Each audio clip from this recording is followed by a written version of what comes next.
I want to show you my recipe, how to make pork pozole. It is so yummy. It's delicious. And it's healthy.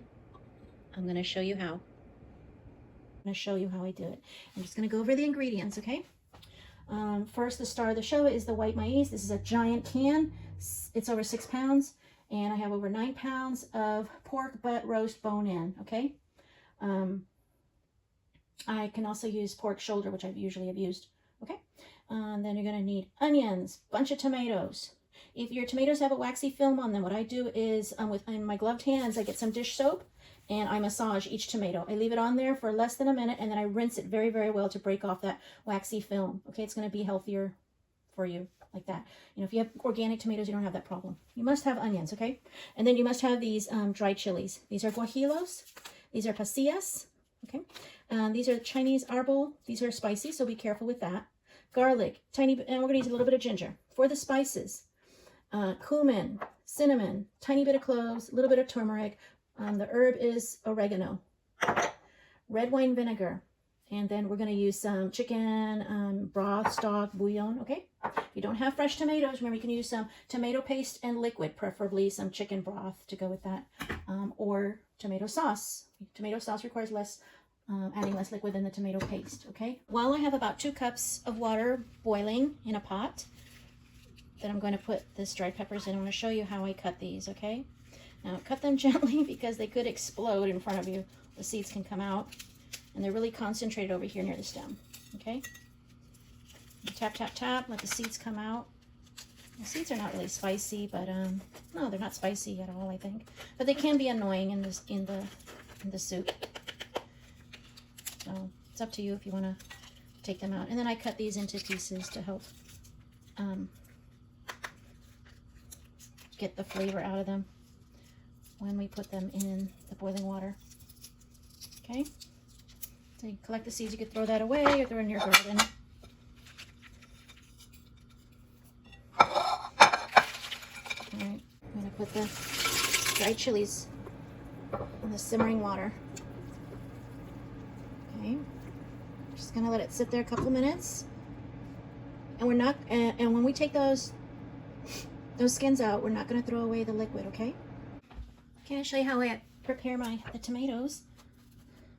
Take out the little nose like this. It's cone shaped, right? Okay, and then I don't know why I always cut my tomatoes usually on plates because the juice gets all over the cutting board and it's annoying, okay? So I'm just gonna at least quarter these, okay? You can put them in the pan like that because all this is gonna get put in the blender later, okay?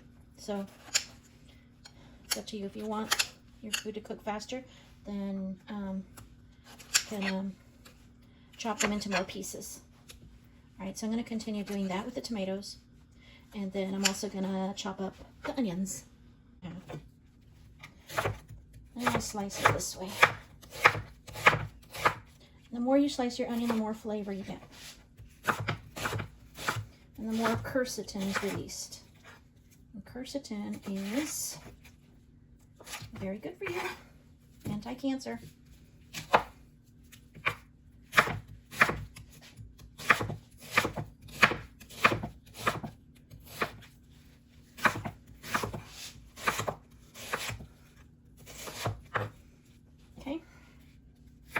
Whenever you find the heart of the onion, try to take it out. It can be quite strong and bitter. All right, I'm going to finish up the onions. And as you can see, I've already done the tomatoes. I don't know why my kids don't want to talk to me these days. I just want to talk with them. You know, spend time with them. Kids these days. Not like the old days where families spent more time together.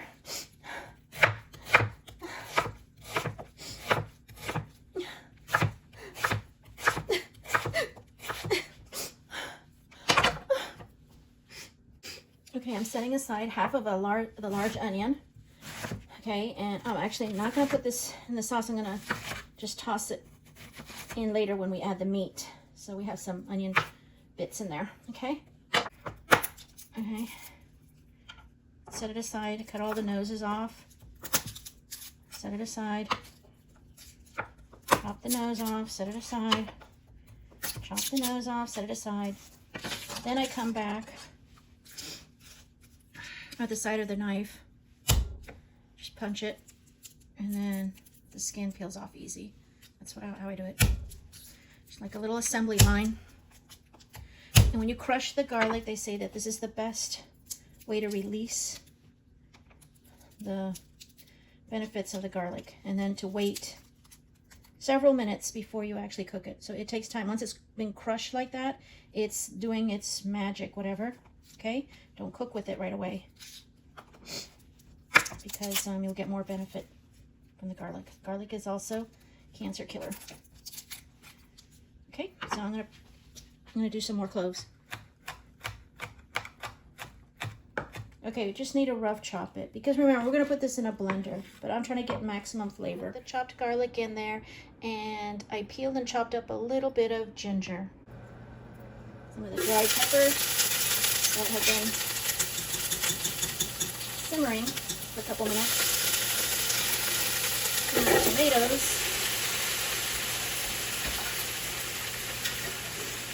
All right, don't throw away the liquid from the peppers. We're going to use it in the blender.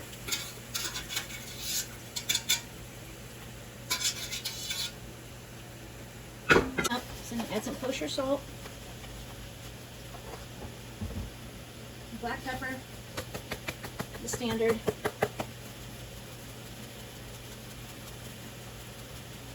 I always love black pepper with tomatoes.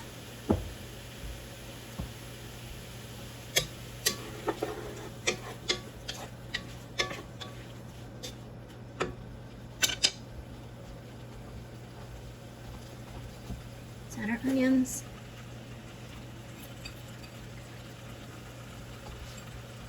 Remember, I reserved some onion to cook with the pork later. You can do this with beef instead of pork as well. When I make it with chicken, I like to make it in a green sauce, and I will show that someday.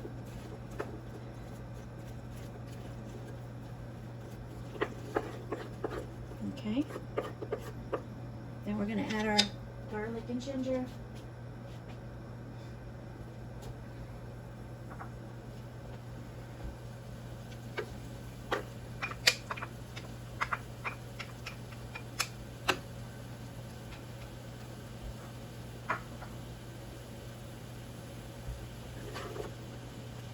And then I'm going to make a well here in the middle, and this is where I'm going to add the spices, and I'm doing it this way because I like to toast the spices.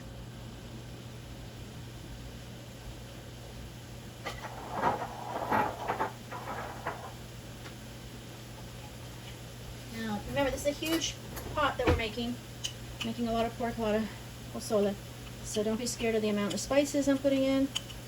I'm adding half of the cumin that I want. I will add cumin later. If you put too much cumin in the beginning, you get a little bitter.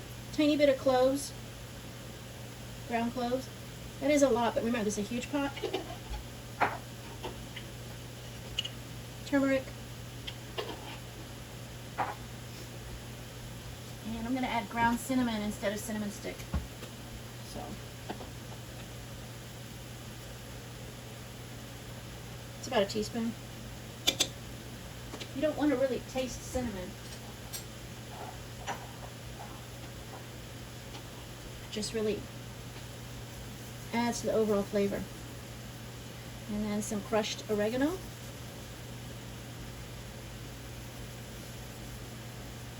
That's at least a tablespoon there.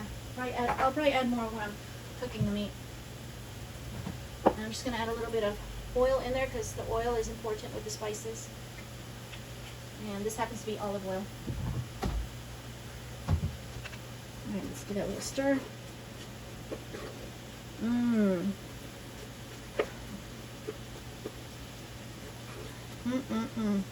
It smells good. I love the smell of the cinnamon, turmeric, and cumin.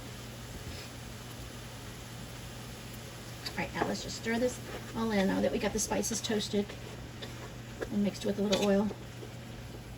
Okay, we don't want to cook this too much more. We want to get it in the blender soon. We just want to soften up the tomatoes more. Okay, so I want you to see that this has probably been on the stove top simmering at a medium high, because this is a large pan, for about 15 minutes. So the tomatoes are starting to separate from their skins. They're softened. This is about ready for the blender. I don't want the onions to brown.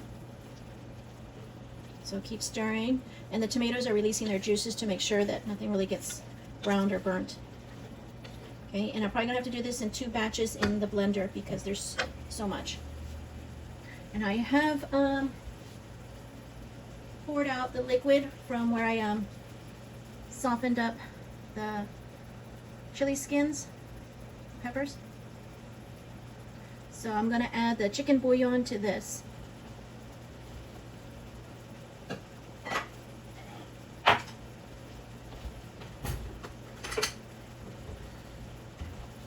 Added the 2 teaspoons of chicken bouillon to the 2 cups of the liquid from the peppers.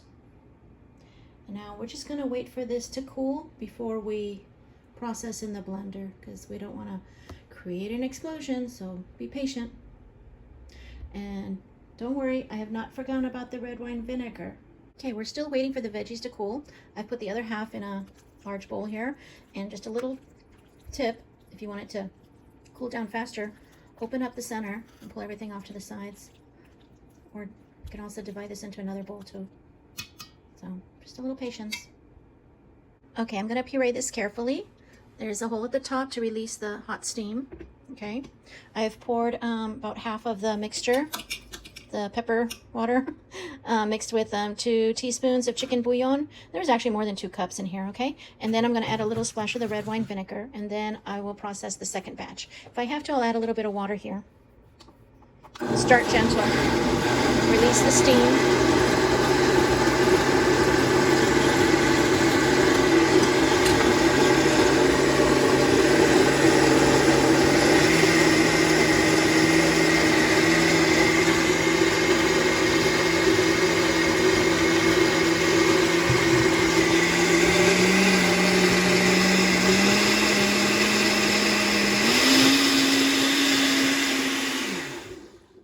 Okay, we had to liquefy that because remember there's pepper skins in there, okay? And it's still pretty hot, but we did it. So this is where you're gonna taste test it, right? You dip your finger in there, you taste test it. To me, it felt like it needed just a tiny bit of sugar. I added half a teaspoon of sugar, and I'll do the same when I do the second batch. And the vinegar is perfect, and you can add salt if you want to. But I did add a cup of water, and now I'm going to stir this up again, gentle.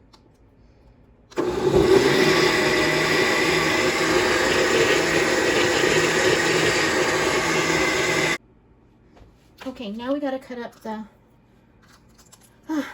hunk of pork here, and here's what the other side looks like. Now with this cut, there's also a really yummy dish you can make with. I don't know what it's called in Spanish, but it's so. This will get all, you put it in the oven and this gets all crispy and yummy. Oh, what is it called? Chicharrones, I think. Anyways, but I just want to cut this in some pieces to get it to fit in the pot. And so it'll cook nicely. Just going to cut in big chunks for now and then into medium chunks. It's going to slow cook for quite a while, so it will eventually get to smaller pieces and break up and get nice and tender and juicy for the pozole. It's a lot of meat. There's the bone.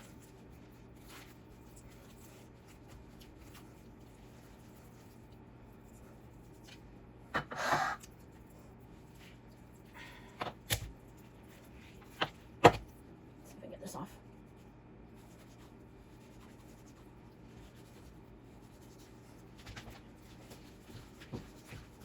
Let me cut this fat off. I'm going to cut it off with a little bit of meat.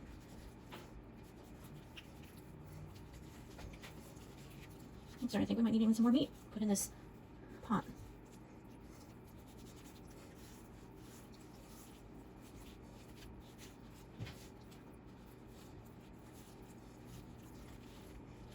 I think I might do that since a lot of this weight is coming from this part here, layer of fat. Might go run to the store and get some more, maybe pork shoulder in here. We're getting that off, and we're gonna make chicharrones. Yeah, there we go. Put that meat in the pozole. But all that's for the pozole, and all this is for the pozole. This will be for chicharrones. Yummy. I'll show you how to make that. I'm just gonna put this whole piece in like this because it's got the bone there. Bone's gonna give a lot of flavor. Let's get this skin off, this tissue off. We don't need it, but it will break down anyways. There we go. Really don't need to cut. I could cut more off of it there.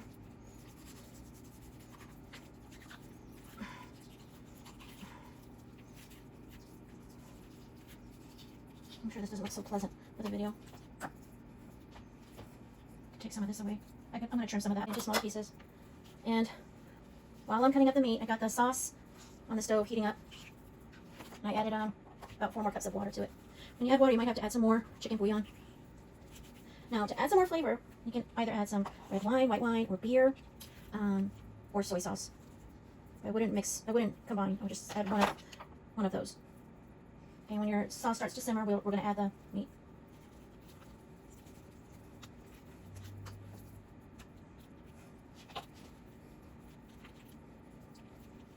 A very sharp knife is safer because it'll cut through like butter.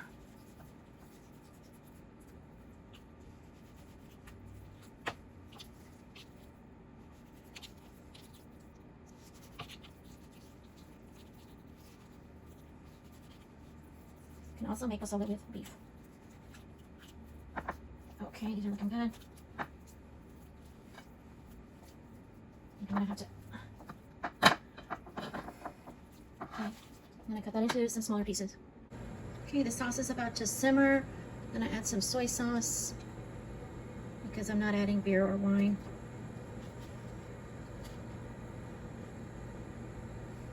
And aside from the sauce that we've made, we've added about 6 cups of water. And so you can see the consistency. It's like a thick soup. We're going to add more salt because we're going to add the meat now. So I'm adding about a couple tablespoons of kosher salt.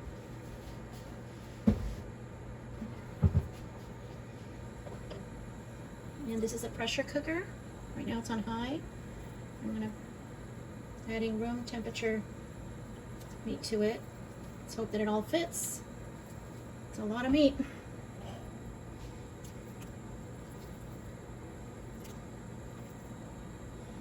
I'm going to have to take some sauce out. I'm going to remove some of the sauce. When it reduces down, we'll add it back later.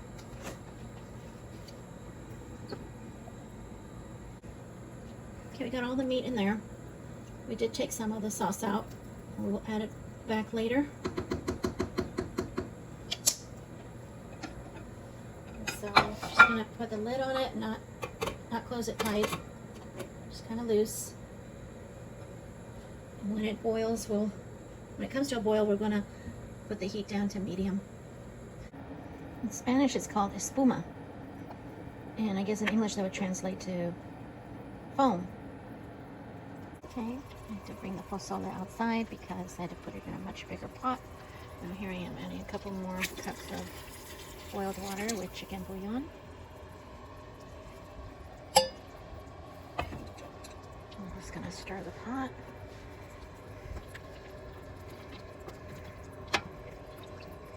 And I could feel the meat is getting pretty tender. So it might be time to turn it off and let it cool down.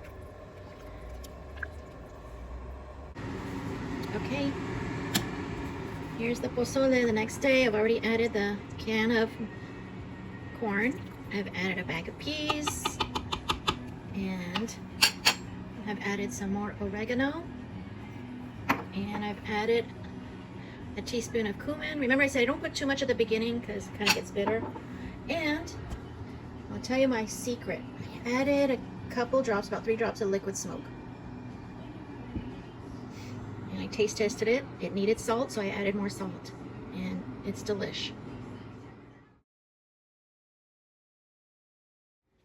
Okay, for the chicharrones, or the panchetes that we're going to make, take your fat and we're going to salt it.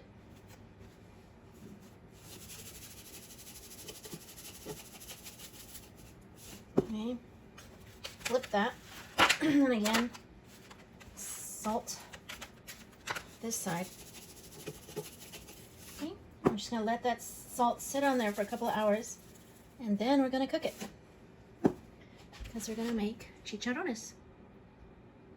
Make the chicharrones, okay, after salting it and letting it sit in the refrigerator for a couple hours, rinse it, pat it dry, and then just put it in a pan with water about halfway up. Let it just boil, simmer, let the water, you know, evaporate, and then just let it continue frying in its own fat. That's how you make chicharrones. Needs patience.